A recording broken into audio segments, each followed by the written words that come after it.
Nagdemand si DOTR Secretary Vince Dizon sa NLEX na gawing libre ang toll fee sa bahagi ng Balintawak hanggang Marilao na direktang apektado po ng napinsalang tulay sa Marilao at nagdulot ng matinding traffic sa lugar dahil sa pagbangga ng dalawang truck kamakailan. Si Bernard Ferrer sa sentro ng balita.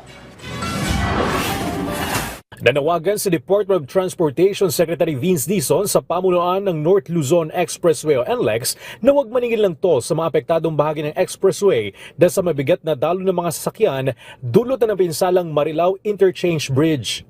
Ayon kay Secretary Dizon, hindi dapat singilin ng mga motorista habang isinasagawa ang pagkukumpuni at matinding trapiko ang nararanasan ng mga motorista na inaabot ng 1.5 oras. I am demanding from NLEX na habang ginagawa ito at naaaberya ang mga kababayan natin para dun sa area, sa segment na may aberya, ilibre muna nila ito.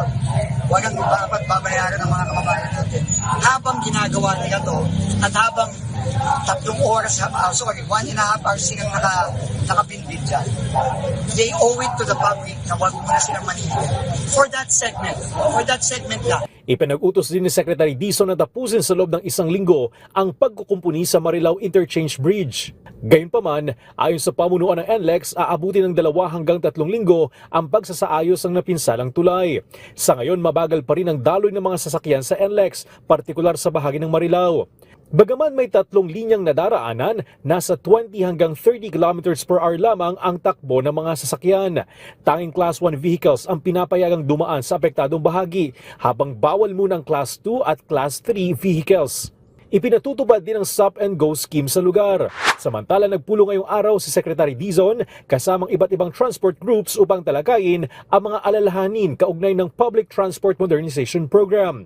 Nanawagan naman ang Land Transportation Franchising and Regulatory Board o LTFRB sa grupong Manibela na manatiling bukas sa pakikipagdialogo sa pamahalaan.